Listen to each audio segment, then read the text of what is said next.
videos today, and I'm going to give you guys a choice tomorrow during review day. I can play those videos while you're studying, or I cannot play the videos.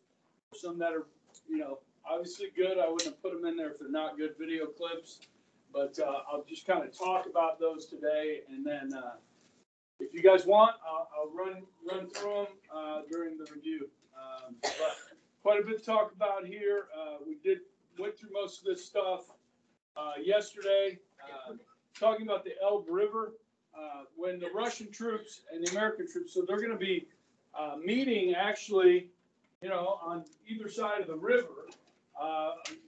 Russian troops, American troops will swim over to the other side.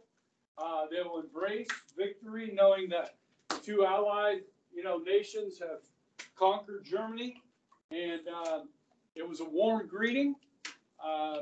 They exchanged cigarettes. Of course, we have better cigarettes than they do in Russia, and no, really, we do. It's a thing. Like they all smoke. Yes. Okay. So. Then the river froze.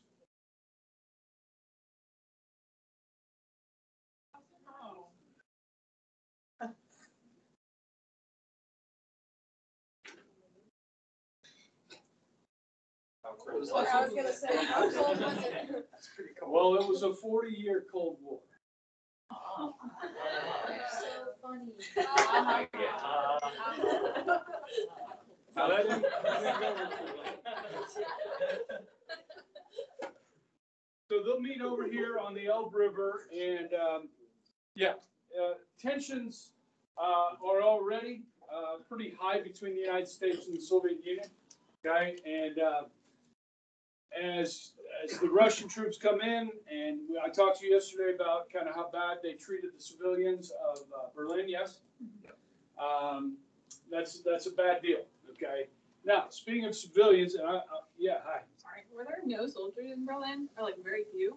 So most of the German troops that were left, I mean, we're talking, they were literally 13-year-old soldiers, old men, 13-year-old soldiers in oversized uniforms. You know what I mean? Like it's awful. And they fought. Now most of the fighting, the last resistance for the Germans is going to be on the outskirts of Berlin. There's a I forget the name of it. It's called something Heights outside of Berlin, and bloody battle there between the last really good German troops, what's left, and the Russian troops, and then they come in and the resistance inside the city. There's fighting, but it won't last very long in Berlin. I want to make mention of this city right here. This is Dresden, Germany. Okay, it's a very old city. Most of the structures there are wooden. And with about 3 weeks left to go in the war. Now, we don't know when the Germans are going to surrender, so we don't know the end date, okay? But we know we're close to winning. Have any of you guys heard of a book called Slaughterhouse 5 by Kurt Vonnegut? Okay, all right. Second hour, nobody had heard of it. Okay, so good job, good on you. This is really tells the story of what happens in Dresden. Okay, did any of you read it? Just heard of it. Okay. Now, Vonnegut really describes what is the result of more than 2 days straight of bombing by the RAF and the American 8th Army Air Force. Now, I think if you study this, you can kind of lead some of the blame for this back to Churchill. Okay. We knew that Soviet troops would be coming through here. Churchill wanted to show the Russians what American air power and Allied air power was capable of. And so we began bombing that city day and night, more than 2 days, more than 48 hours. The fire that will result from this bombing. And guys, there's a lot of refugees kind of feeding through here as the Russians come in. People are fleeing this direction, okay? And so there's people going in and out of Dresden. It does have some military significance, not a great military significance, Okay, so like in my class War and Peace that they used to let me teach here, I've had students, they have to pick a battle and research it, okay? And I've had students research this battle, multiple students, and come back and report to the class with two different views of this. Like, the bombing was necessary, we didn't know when the war was going to end, it had strategic purpose, and then others that said there was very little strategic purpose, and we killed a whole bunch of civilians, okay? This does become kind of the poster child of the anti-war movement after World War II. That, and of course, the atomic bomb. Okay, so, guys, the firestorm was so large that when, they did autopsies on bodies of people that had died in Dresden, many of them did not show marks of being burned alive. Many of them, when they did autopsies, did not have smoke inhalation, but showed signs of suffocation because there was no air to breathe in the city. The fire was so large, it was consuming all of the oxygen. People literally suffocated to death. That's how big the fire was. Okay? The whole city burned. And so I would be remiss in not at least mentioning this and, covering the end of World War II. Okay. You want to talk about the good, you want to talk about the bad. I think that, we knew we were going to win, but Churchill really wanted to show Russia what we were capable of doing. And they would definitely see that as they came through Dresden. Okay. Now, as I said yesterday, am I recording? Yes, I am. Okay. This picture is actually from about 4 or 5 years after the war. And what we will talk about in the next module is NATO, the North Atlantic Treaty Organization. These blue countries will join our alliance. These red countries are known as the Warsaw Pact. Okay. But it's, appropriately the color red. Yes. Because all of these countries, starting with Estonia in the north, Lithuania, Latvia, what will become East Germany, Poland, Czech, Hungary, Romania, Bulgaria, Albania, and Yugoslavia will also be communist under a dictator named Marshal Tito. Okay, so as you can see, as the Red Army rolls in here, they don't leave for 40 years. Okay, and so this will be what, this is kind of the beginning of the Cold War as you see the Warsaw Pact and NATO countries. Okay, so that's the history that, like your grandparents and I kind of grew up with, okay, your parents and so forth. Okay, so on April 12th, Roosevelt has what's called a cerebral hemorrhage, or a blood vessel, blood clot will break in his brain. And he will pass away. Okay. Now, if you were, say you were 6 years old when Roosevelt was elected president, you're now 19, maybe 20. Okay, so this is like the only president that a lot of people have ever really known in their lifetime. And love him or hate him, he led this country through the Great Depression and much of this war. And I think we can look back at President Roosevelt and acknowledge what a great leader that he was for this nation. Like I said, whether you liked his policies or not. I think Roosevelt died knowing that we were going to win, especially in Europe. Now, there's a lot of unanswered questions in the Pacific at this point, even as April, okay? So the nation will mourn the passing of Roosevelt, and Truman will just have, basically the whole weight will fall on his shoulders. Okay. Now, talked about this meeting at the Elbe on the 25th, after the Germans had taken Berlin. Hitler will commit suicide, and they declare a victory in Europe on May 8, 1945. Unconditional surrender of Germany. This is the celebration in London at Trafalgar Square.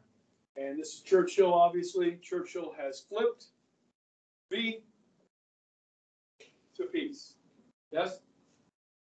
Okay. Now, as far as Hitler goes, Hitler stayed in Berlin, was in a bunker in Berlin. He was there with Joseph Goebbels and his family. And the Goebbels will give their children a suicide capsule, killing their children, and then they will kill themselves. Hitler will marry Eva Braun, his longtime mistress, and they will kill themselves. And he will kill his German Shepherd dog. There was no consequence. He didn't want somebody else to have it. Bruh. Selfish bastard. Is that actually the reason? Okay. I'm sorry. Killing of Is that actually the reason that you did it? Oh, I don't. Yes. Goebbels. He's the minister of propaganda. He had been with Hitler the entire time, and loyal to the end. He believed, in other words, Grace, he believed his own propaganda. Yes. Did the Goebbels children know they were? No, I doubt it. I wasn't there, but I don't. There's a pretty good movie on this. There's a pretty good movie on this. I drank most of my water today. I don't need that. I mean, if you want me to drink again, I just did. Okay, it's called Downfall. Have you guys seen this? It's about the last few days of Hitler's life. Okay, and guys, he was not in good health. Hitler was not, obviously, I told you he wasn't sleeping well, but he's also taking opioids. Okay, he's being fed drugs. He's not sleeping. He's actually kind of starting to go mad. So like his generals are like in meetings with him. They're all scared of him. He's unpredictable. He's pushed into a corner, and that movie does a really good job of portraying of what it may have looked like. Now, guys, I realize there are conspiracy theories out there that Hitler escaped and moved to South America and lived out the rest of his days. Okay, I started watching this documentary. I think it's on Netflix last weekend. I was watching it, and it was about in 1976. They found this guy in Cleveland, Ohio, that was said to be one of the prison guards at Auschwitz, or no, Treblinka, which is one of the death camps, or Sobibor, one of the two. And they found this guy. He had a nickname, and he's from Germany or Russia. He's from Russia or something. And anyhow, dude, they sent him back to Germany, or to Israel, actually, to face trial for war crimes against Jews. Okay, he was one of the guys at the gas chambers. Now, I haven't finished the series yet, so, I mean, there's like indications that he's guilty, that this is the real guy, and there's indications that it's not him, that this is all a mistake. So, it's pretty interesting. It's like something next door, like Butcher Next Door or something like that. Yeah. Great. Why are there conspiracy theories about like Hitler sleeping if they found Because it makes for good TV. I know, but they have his body, don't they? No. Okay. So what I understand is that the Russians, they're the ones that came to the bunker. Okay. And because the Russians tell you what's going on. It's not like an open, everything's a secret. And so a Russian soldier I saw interviewed, and he said they found the body. Now they were supposed to burn his body, not the Russians, but his security guards, Hitler's security guard. Supposed to burn his body. They didn't. I don't know if this is actually a picture of Hitler or not, but it very well could be. The Russians took the body, buried it in an undisclosed location, and then he said later they moved it again. but he didn't know where. So just kind of like with Osama bin Laden, we didn't want to create a place where people could go like worship or make a martyr out of them. You know what I mean? They didn't want to have like a landmark. So we don't really know for sure because much of what the Russians did was kept secret.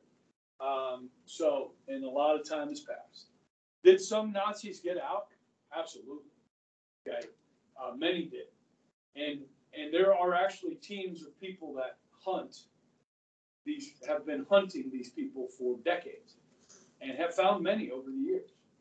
And they have been brought back and faced criminal. There was a guy in Canada about 3 years ago. He was literally like on his deathbed. They sent him back anyway. Really? Yeah, I'm not making it up.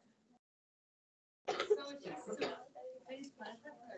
Yeah. okay. Yeah. All right. Okay, I mean, it's gonna sound really weird. Okay. But so my sister came home from college, and her roommate and her roommate's boyfriend. Uh-huh.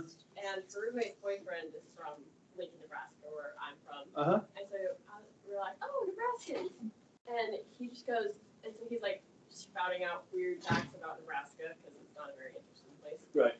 And and he goes, oh, do you know that Lincoln, Nebraska is actually the Nazi capital of the world?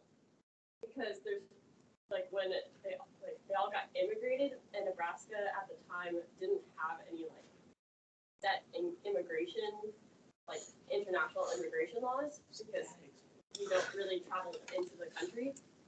So there was like a population of just like Nazi escapees that just lived in Nebraska. So like there was like some sort of like citizenship that they were granted. So now there's like 8. I think most of them have died now. I think that's like 3. Yeah. But there's like 3 Nazis that just So some Nazis committed war crimes and some didn't. You know what I mean? So the Jewish survivors. So like this one I was watching. These people, like, there was a lineup of pictures, and they all pointed to this guy, like this one guy. There was a bunch of pictures, and they're like, that's the butcher. That's him. And then they were able to track this guy to Cleveland, Ohio. Okay, so, I mean, yeah, it's some crazy stuff. Now, you want to watch a creepy movie? Okay, like this is like weird stuff, okay? Similar to what you're saying, but it's called Apt Pupil, okay? And so this kid, he's a high school student. He's like infatuated with the Nazis. You know, he's got all these books. He reads about it and so forth. And he sees this picture of this one Nazi prison camp guy. And he's looking at this photograph and he goes, that looks like my neighbor. Okay, so he figures out that his neighbor's a war criminal. Okay, and so instead of like turning him over to the authorities, this warped high school kid like makes him dress up in his uniform and do like weird stuff. It's really creepy. It's called Apt Pupil. Okay, I mean it's just like, all right. So sorry, I gotta go. All right, so let's go over to the Pacific. Okay, there's a lot to talk about here. Now, I showed you that video of Guadalcanal just so I could get you an idea of what our troops were facing on these islands. But what we're going to be doing is island hopping across the Pacific. And those islands that have airstrips on them are of utmost importance. One, because if the Japanese occupy these islands with airstrips, they can sink our Navy from the air. Yes? If we get control of those airstrips, then we can sink their Navy from the air. Yes? So we've got to take these islands. Now, some of these islands we are going to drive right by knowing that they're occupied by the Japanese, but if they don't have some significant strategic reason to take them, we don't take them. Like Wake Island. We just went right past it. Okay, there were Americans that were captured by the Japanese on Wake Island on December 7th, 1941, the same day they attacked Pearl Harbor, they attacked Wake Island. Unfortunately for the Americans on Wake Island, we would never retake that island until the war was over. and every American on that island was killed by the Japanese. Okay, so, I mean, we might have been able to save some of them had we retaken the island, but for military purposes, we did not have to take it. So we come across the Gilbert, the Marshall, the Mariana Islands, the Caroline Islands, Halelu, brutal battle, awful. Okay, Saipan, which if you want, I'll show you this video tomorrow. Okay, and then we've got to retake the Philippines. All right, I have that on the next slide. But what I have here, guys, is these two major islands that the Japanese control closer to the main Japanese island. So we are going to work our way across. We'll land here in October 20th of 1944 in the Philippines. Now, guys, the Philippines, as you can see, guys, there's thousands of islands, hundreds of islands, okay? And what will take place here, guys, in the Philippines is the largest naval battle in human history, the Battle of Leyte Gulf. In that War and Peace class that I taught, I had a student said they wanted to do the Battle of Leyte Gulf, and I'm like, are you sure? Because it's extremely complicated. Okay, there's so many ins and outs of this and so forth, and they did a really good job. I mean, I can pull that up. There's like freaking 20 slides on it, and it's complicated. But the main island is Luzon, where Manila is, the capital. And so we land in the Philippines in October. We don't take Manila till March. So the fighting in the Philippines will be heavy, okay, but we will be victorious. Quick story. I had a student do an interview, you know, like your interviews you got to do, with a soldier that was with MacArthur's army in the Philippines. And when they finally got back into Manila, this soldier was the first guy into MacArthur's headquarters in Manila, into his office. He ran, you know, they've cleared the Japanese. He goes into MacArthur's office, and he sees an ashtray sitting on his desk that says General MacArthur on it. And he put it in his pocket and brought it home as a souvenir, right? Which is a pretty cool story. I mean, the Japanese hadn't taken it. It's there on the desk. Grabbed it. It's a good story. Okay.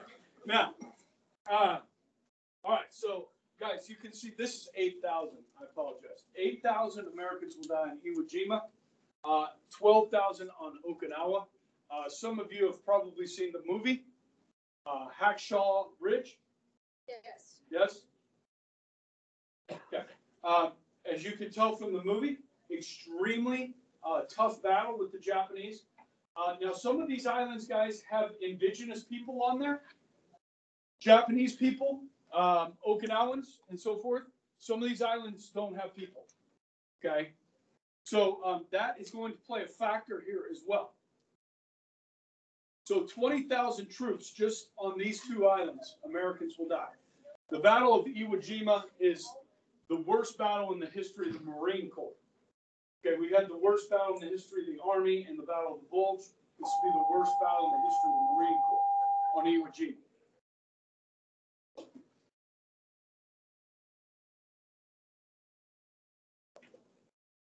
This is the island of Iwo Jima.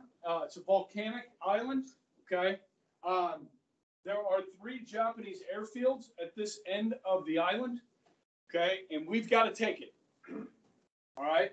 Now, the Japanese have over 20,000 troops on this island. We are going to bomb this island from the air and from the sea for 78 straight days, trying to dislodge, take out the Japanese. In reality, we figured out when we land, the bombing did very little damage because the Japanese are dug in miles and miles of tunnels throughout this island. Like they did at Guadalcanal, they are going to allow the American troops to land on this beach. Unlike D-Day, where when we were landing on the beaches, we were under fire, not here. We're going to land on the other side of this mountain, right over here. This is black volcanic rock and sand. Okay, it's kind of nasty, all right? And so once our troops begin to land here and stage, within about 2 days, we're almost have taken this mountain, okay? Within the first week, we will take the mountain. Within the first week, they will raise the flag. And you guys have seen that before, right? Flag. Some of you guys been to D.C. and seen the monument there? My teacher, apparently one of my teachers was like my first grade teacher. Her grandpa was in that picture. He was one of those soldiers. Okay. So there's a book about this. All right. It's called Flags of Our Fathers. And you guys heard of this? And they made a movie out of it called Flags of Our Fathers. One of the sons of the survivors of these six wrote the book. Now, 3 of them died on the island. 3 of them walked off the island. Only 1 of them lived a long life. So this teacher that you had may have been related to James Bradley. Okay. He was a hero. These guys were all heroes. Ones that walked off, they went on a tour around the United States selling U.S. war bonds. They brought them home. But, I mean, before they could, some of them died. The book tells the story of these 6 young men. The oldest was 24. Okay, the others were 18, 19 years old. Okay, he was their captain, the 24-year-old. All right. One of them was a Pima Indian from Arizona. He survived but drank himself to death about 10 years after the picture was taken, just from the post-traumatic stress of it all. Okay. James Bradley lived a long life. He had kids. He had a family. He was a hero. And everybody wanted to interview him. But he would never take interviews. He trained his kids. If, Walter Cronkite, New York Times, Time Magazine called, say, no, my dad's not here. He's fishing in Canada. No, there's no phone there. You can't get a hold of him. Okay? And usually the kid he was sitting right there at the table. But the kids knew what to tell. The son was told by his teacher that his father was a hero. He told his dad. His dad said, I'm not a hero. He never talked about it. When his dad died, his son went into his foot locker in his bedroom and found out who his father was. So he started researching it. He interviewed all the families of these other men, their acquaintances, survivors, and so forth, and put together the book. And it's a New York Times bestseller. Flags of Our Fathers, and then Clint Eastwood made the movie. Okay, it's really good. And then what Clint Eastwood did next was he made a movie called Letters from Iwo Jima about the same battle from the Japanese perspective. Okay, so when we took this mountain, guys, the soldiers kept hearing explosions inside the mountain. They're like, "What is that?" And so they found the caves that were in the mountain. They went in there. It was the Japanese blowing themselves up. With over 20,000 troops on this island, we captured less than 20. We either had to kill them, go in, they were in the caves, in the tunnels, or they killed themselves. Very few of them surrendered. All right, and I don't know if you heard about this, but on some of these remote islands that nobody ever captured or took back, you had Japanese soldiers on these islands for decades that didn't know the war was over. These were remote islands. Somebody would stumble across this island and find this Japanese soldier living on it. Chill out. The war's over. Okay. Yeah, that's like a thing, all right? So, guys, great movie. Like I said, Flags of Our Fathers. Now, Hacksaw Ridge, guys, let me tell you, and you need to understand, on Okinawa, there's indigenous people. Those of you who saw Hacksaw Ridge.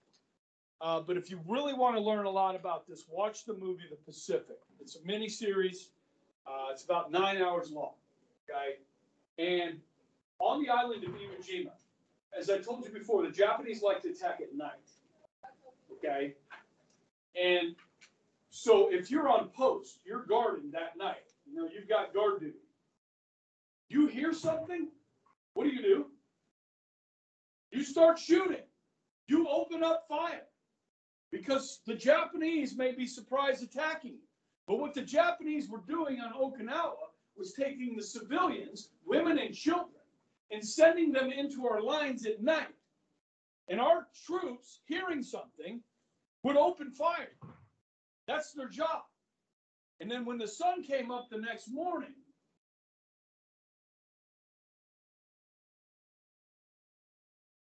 women and children, babies. You understand? I mean, like, the Japanese were sending these people knowing what would happen to them because they knew it would affect the psyche of the American troops. You know what that does to a human being? To know that they have, murdered these women and children. It's horrible. And so, I mean, what that does to the soldiers that serve over here, I mean, it's unbelievable. Okay? It's inhumane. And so, I'm trying to paint this picture for you guys. This whole thing is brutal. It's so difficult. Okay? So MacArthur, who was based in the Philippines, those of you that did the homework, and you talked about the Bataan Death March, MacArthur is forced to leave. He's ordered to leave. He says, I shall return. He does on October 28, 1944. Now, like Patton, MacArthur's an egomaniac. All right, so he wants to make sure that these landing crafts stop short of the beach because they could have gone all the way up on the beach, so that he could wade through the water with his corncob pipe and his Ray-Ban sunglasses on, and kept his promise, I shall return. And he did, and he wanted to be on the cover of Time magazine. Okay, this is MacArthur here. Now, you might remember the Mcduffie Act in 1934, where we said we'd give the Philippines their independence in 12 years. We do. Ironically, on July 4th.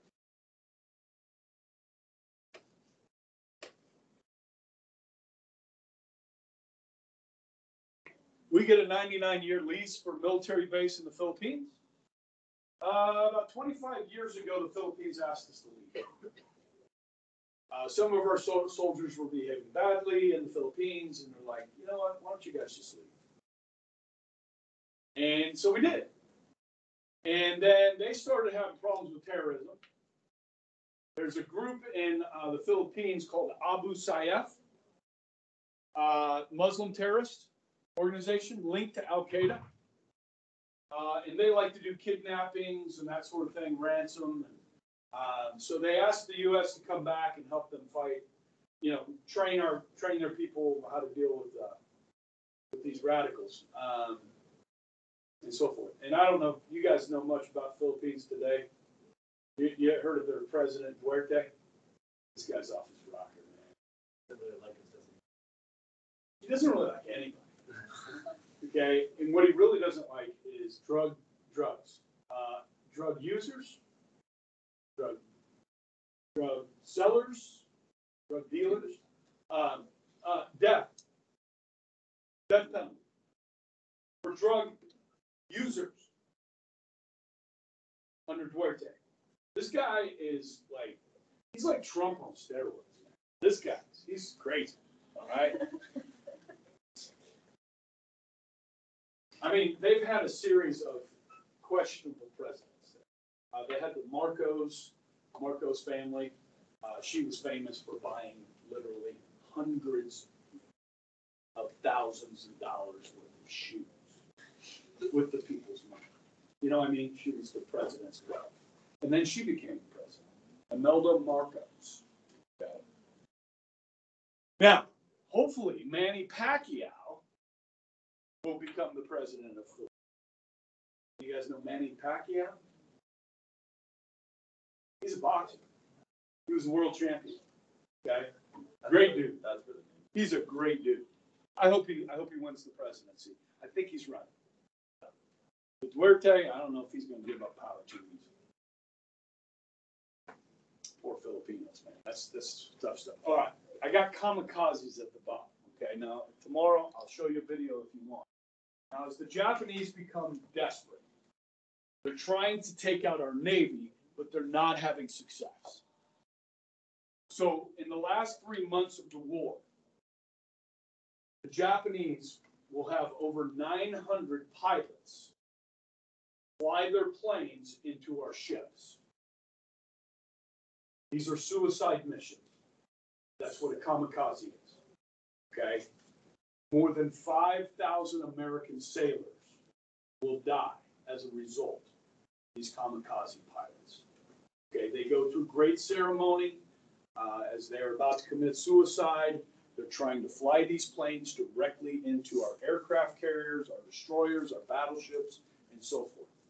Okay, and there is good video footage of this that I can show you tomorrow if you like. Okay, again, more Americans dying. All right, so between Okinawa kamikazes and Iwo Jima, we're looking at over 25,000 men. Okay. Now we move forward. Just talk in general here.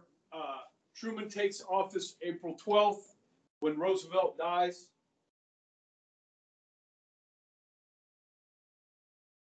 Truman was not made aware as vice president of the Manhattan Project. In fact, it was more than a week after he took office. They called Truman into a room and told him that we were trying to build this weapon in the desert of New Mexico. You know who knew about the Manhattan Project before the vice president did, right?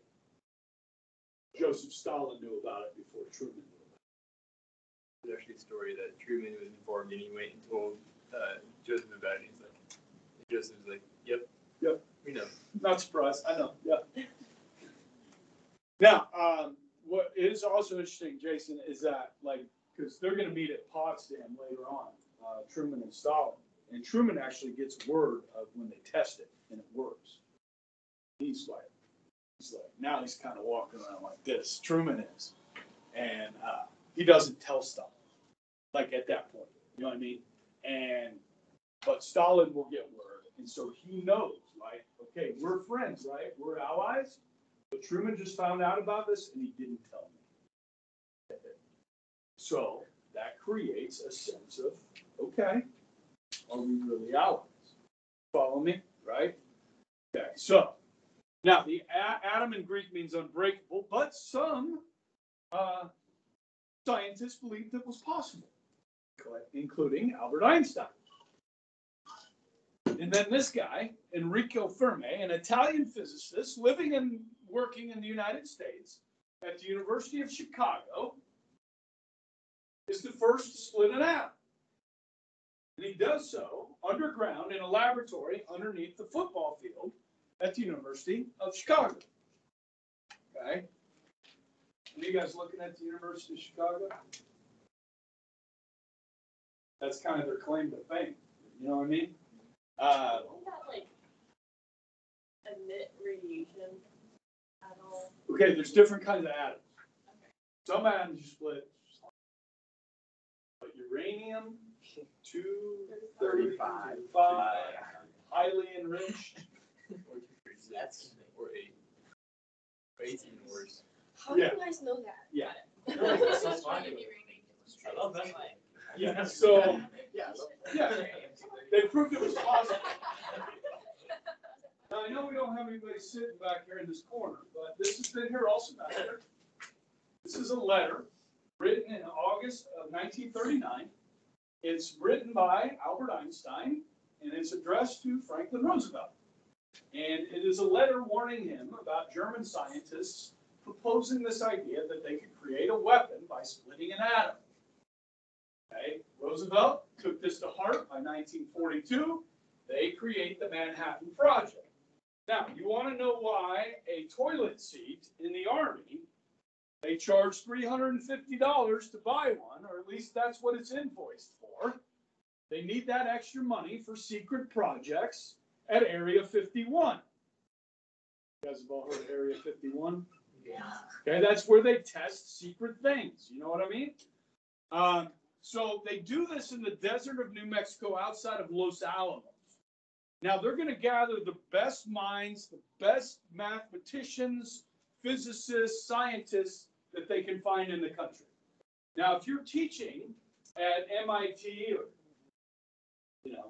University of Chicago, and one day you're at home and there's a knock on your door, and it's two men dressed in black. Two men in black. They're from the government, yes, and they tell you, your country needs you. We can't tell you what the project is. Can't tell you where it is, but you can take your family. Are you in? This comes directly from the President of the United States, by the way. You in? That would never happen to me. This is the group of the scientists that included 2 Soviet spies. Okay. And the leader, now there's no egos in this room, are there? Not at all. Probably all None of them think they're the smartest guy in the room, right? The guy in charge is going to be J. Robert Oppenheimer.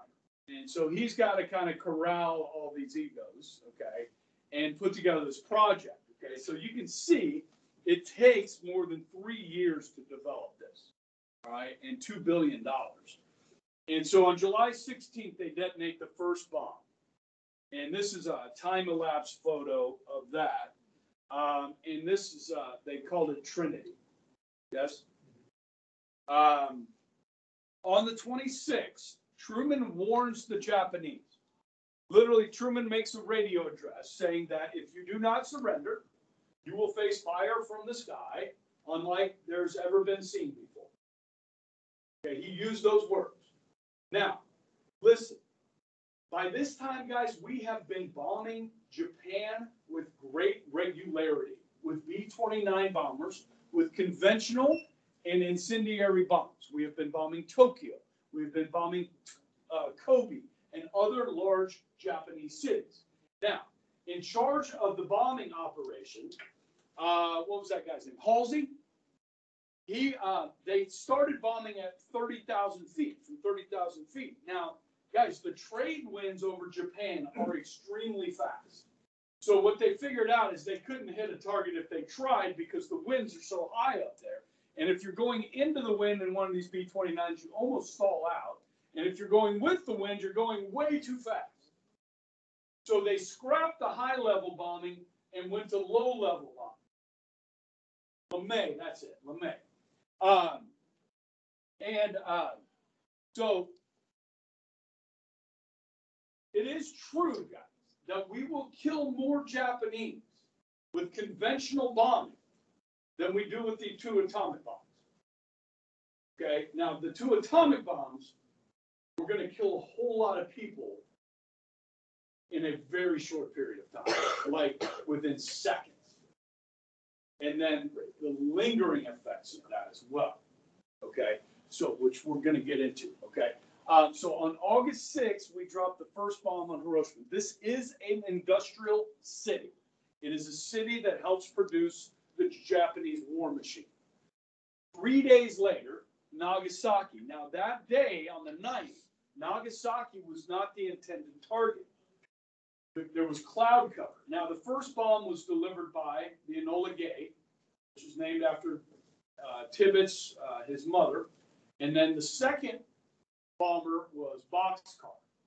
And the first bomb was called Little Boy, and it was a uranium bomb. The second bomb on Nagasaki was a plutonium bomb, and it was called Fat Man. Okay, I'll show you a picture of those in a second. Now, at Nagasaki, on the 9th, cloud cover at the first target, cloud cover at the second target. They just had enough fuel to fly over Nagasaki. The clouds had parted. They found their target and dropped the second bomb. Okay, talk about how weather changes history. You know what I mean? Yeah. I don't know, but we can find that pretty easy. I think one of them was Tokyo. We were looking for industrial targets, not just for massive death. We did drop leaflets on the cities before we bombed them. We dropped leaflets on the cities to say, leave the cities, we're going to bomb. Okay. Now, I'm not sure if we dropped leaflets on Hiroshima or not, or Nagasaki. Probably not Nagasaki, since it was the third target that day. But when we were bombing the cities before that, I knew we were dropping leaflets. The Japanese will surrender on the 14th. Okay.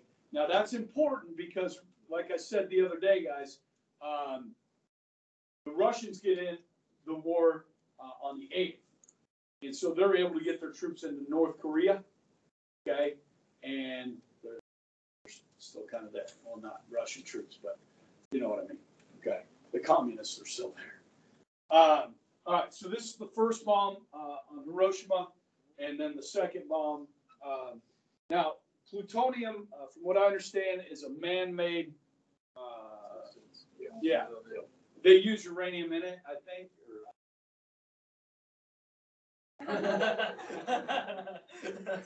No, I don't. I did sub in chemistry yesterday and had no freaking idea what it was called.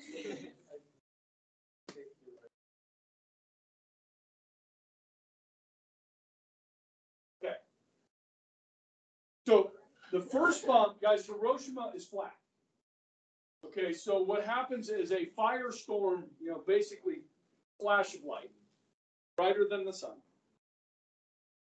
And then a firestorm goes out. That fire consumes the oxygen, it sucks it back in, and that's what creates the mushroom cloud. Okay? In these cases, over 40,000 feet high, the mushroom cloud. Okay? Nagasaki is in a valley. So the firestorm was kind of contained by the hills around the city. So in the end, so immediately, guys, I mean, you're talking over 35,000 dead, but in the end, closer to 75,000 dead from this bomb. Okay? Here, immediately, we're looking at 25,000, and then in the end, what did I say? Did I say 75 over here? Yeah. And I think it's over. I got this. I see my World War II book. Did I move it?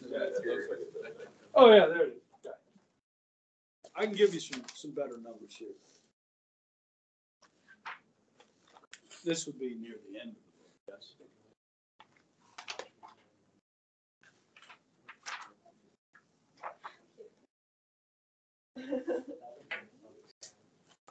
Okay, yeah, here you go. All right, in Nagasaki, 62,000 of the 90,000 buildings were destroyed. Nagasaki, the hills separating the industrial corridor from the rest of the city, blocked the thermal wave. But 11,500 of 52,000 residences were destroyed. Exactly how many people died at Hiroshima as a direct result? Initial figures showed the dead at 68,000, 72,000 wounded. The death count later rose to 140,000. Okay. And then Nagasaki, the plutonium bomb, not as lethal. 37,000 dead, 26,000 wounded, later raised to 70,000. Okay, so, and then if you don't know this, guys, the radioactive fallout from these weapons poisons the soil, the air, the drinking water sources, and so forth. So the Japanese thought that like we had laced these bombs with some type of virulence or something. Well, we did. It's radiation, and it would have lingering effects. So if you were near these weapons, you were exposed. It may kill you quickly. It may kill you over a series of years with cancer. Birth defects were a major issue for many years, as you can imagine. So in the end, guys, this will be the bomb that ends the war. As far as if we had to invade Japan, and I know you guys probably talk about this with Mr. Legenfeld. He likes to talk about this. We've had discussions about it. when they estimate, okay, if we have to invade Japan and we don't use these bombs, how many American soldiers will die? Now, very liberal estimates went as high as 1 million casualties. Now, I think that's probably unlikely.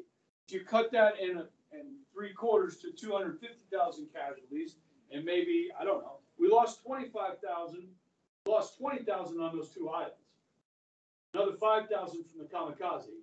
I mean, I don't think it would be wrong to estimate upwards of 40, 50,000 Americans dying from an invasion of Japan. And then you can usually, double the number of casualties. We don't know.